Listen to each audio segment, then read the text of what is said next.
Guys, me Noah here to give you guys a little bit of a trailer breakdown on the Battlefield 4 17-minute fishing in the Baku gameplay reveal trailer. And let's go ahead and get started. First, we're going to start off by talking about the graphics, because to most people that is by far the most important thing. So let's go ahead and get started. Before we actually talk about the graphics themselves, though, we're going to talk about the actual gun placement on the heads-up display in the game. Now, in Battlefield 3, the gun was more at an angle to... A lot of people are saying that the gun is smaller on the screen in Battlefield 4, when in reality it's the same size, but it's the angle that's different. In Battlefield 3, the gun was more at an angle where it seemed like it was going off. Like if you were in first person and you had the gun like that, it would look like it was going off where your elbow is. The back stock would look like it's at your elbow. But in Battlefield 4, it looks more like it's coming back straight to your shoulder where it's supposed to be.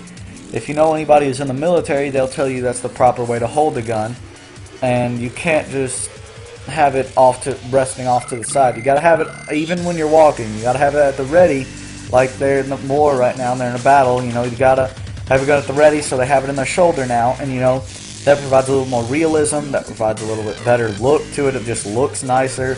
And then it gives you more room to add like a map and bullet count stuff to the heads-up display. The map has been increased in size, and the bullet count and grenade count as well as health has all been increased in size as well for easier visibility. And then if we look at the mini-map, since it's bigger, let's look at some other things about it. The blips on the mini-map are a little bit bigger than they were, and everything is a little bit bigger and easier to read than it was in Battlefield 3. In Battlefield 3, I remember I'd be running around or something in the multiplayer, and I'd hear somebody shooting, and I was like, oh no, where is he? And I look on the minimap to see where he is, and I was looking for that tiny little arrow, and I couldn't, excuse me guys, but I could not find the arrow, and then by the time I ended up finding it, it was too late, it had already disappeared or something. But on this, the blips look a little bit bigger and a lot easier to see, and that makes it a little bit better in my opinion. And the map is bigger, you know, everything is more visible. Let's see, what else is there to talk about? I guess we can talk about the lighting. Okay, let's talk about the sun. A lot of people are saying that the sun looks a little bit less bright than it was in Battlefield 3, but in reality you can't really judge it on this gameplay, because if you look up in the sky, there are dark clouds and shadows overhead, and you can't judge that and compare that to Battlefield 3, where in almost every scene where there was the sun, it was all clear skies and white clouds and easier visibility, but this has dark storm clouds overhead, so you can't really see the sun as well as you might be able to. So at this point, I'm not going to make any assumptions on how bright the sun is going to be compared to the old game or anything like that. So let's move on to the next topic. Let's talk about the character models. When we look at Battlefield 4, or when we look at Battlefield 3, the character models were really good, of course. You know, they were really good, but they weren't as good as they are on Battlefield 4. I remember whenever I played Crysis 3, and I was playing the single-player campaign, and I saw the character models, I was like, oh my goodness. I thought it was cutscenes at first. I remember at the very beginning of the game, when you're in that scene and they break you out of this little capsule or whatever you were in, and it transitions from the cutscene to the actual gameplay. It goes into first person, and this guy's like has his arm on your shoulder, and he's looking you in the face, and he's talking to you. And I thought that I was still in the cutscene, but in reality, I was in the actual game, playing the game, and I could walk around, and I was like, what is this? And I kept looking at the guys, and they still had the graphic amazingness going on about them. And it seems like it's the same way in Battlefield 4 from what you can tell. And it's definitely, the one thing that I noticed in Crysis 3 that was a little flaw was their mouths didn't always move perfectly with the words. But on Battlefield 3, that looks like they've added more vividness to it.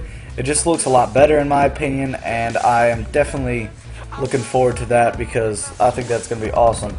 Another thing we can talk about is the actual lighting. Since we talked about the sun, we're going to talk about the actual lighting now. In Battlefield 3, when they had a trailer that came out 2 years ago, their first trailer, just like this one, it showed them walking through this room, and the light was coming down onto his gun and reflecting off of it. and people were like, oh my gosh, it looks amazing. They did the same thing in this trailer to give you a better idea how it is in this. In Battlefield 3, the light seemed to go on it, and it would, like, you know, create light going on something, make it a lighter shade, you know, stuff like that. And in Battlefield 4, though, they made you notice that it's actually metal and it's actually a gun, so, you know, it has a shine to it when light reflects off of it. So when the light hit it, the metal on the gun seemed to like grab the light, and then it had like a sheen to it, and it would reflect it off of itself. And that, I gotta say, that looks amazing. You know, I'll be having some pictures throughout this video for you guys to see, so just look at it right now, and there you go. I have to say, it looks amazing. Another thing you can look at is the running animation. I think the running animation looks amazing in my opinion. They'll be running, and it just looks like they're actually grabbing foothold, you know, like they're pushing their feet off of stuff. And it looks like they're actually hitting the ground, and they don't always run the same. It's kind of like they're stumbling and stuff, and you can actually see what they're stumbling over. In Battlefield 3 it was like that, but when they stumbled, there wasn't really anything they stumbled over, so it's kind of weird. But in Battlefield 4, it looks really good. I was very impressed by the running animation. Let's talk about some more running animations. Or some more animations, rather. They have brought back almost all animations from Battlefield 3. They haven't really changed them, but then again, they didn't really need to, because in Battlefield 3, the animations were really good, really accurate, and they looked like they would if you were actually to do that. When you actually watch your arms in first person, it would look like it is in Battlefield 3, which is really nice and it's really accurate. The only thing they had to do is make the graphics better. So, you know, they improved the graphics and they kept the same animations, and I have to say it looks amazing. And for instance, he is using an M16A3. I figured that out, as I said I would in my last video. He's using an M16A3, and if you look at the reloading on the M16A3 in Battlefield 3 and Battlefield 4, it is identical. They reload at the same speed and at the same angle of animations, you know, everything's the same, and it looks great, and it's the same animation, but the graphics, you know, are better. And a lot of people are thinking it looks a lot like Battlefield 3, but the graphics, guys, the textures are better, the lighting is better, the like actual metallic look to stuff is better, and it just, the animations are a little bit crisper, you know, like they're the same, but they have a little more crisp animation to them, so, you know, that's really nice too. And then let's look at some actual weapons. I'm going to give you guys some comparisons from previous games using the Frostbite 2 engine and compare them to this game using the Frostbite 3, and give you guys like a idea of how it has changed.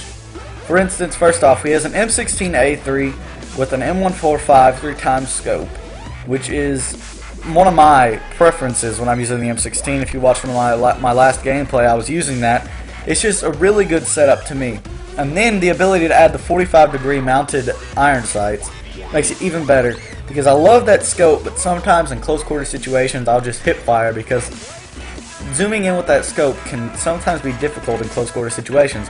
And the ability to just swap over to my iron sights on the side of the gun is just a lot easier and a lot more convenient, and I'm glad they have added that to this game, since it was in Medal of Honor Warfighter. They probably looked at this and were like, those guys used our graphics engine, they did a really good job with it, we're going to add that too. So, you know, I think there's going to be more variety when it comes to attachments in this game. Okay, now we're going to look at the 870 combat shotgun. This 870 is very similar to the one that was in Medal of Honor Warfighter, except it has a foregrip on the front. So it has the same little micro red dot sight on the top, and it seems to be the same small shape, where it has, instead of the actual stock going into, like, you know, the big stock on the back like in Battlefield 3, it seems to not have the stock at all, and it looks just like the little miniature. It's like a miniature close quarters 870 that was used in Medal of Honor Warfighter. So, you know, it's very similar, and just graphically it looks awesome, and I love the animations to it, and how it actually kicks, and then like how he blows out the fence wall. I love that part, and, you know, that was really awesome. Another thing we can look at is the M32 MGL, you know, the M32 multiple grenade launcher, which is an amazing weapon. A lot of people remember it from Black Ops 2, which, you know, graphically that wasn't even close, but I will give a little comparison just for the heck of it. It was called the War Machine there, you know, that was in there, but before it was in there, it was in Medal of Honor Warfighter. You know, that's using Frostbite 2. I'll show you that.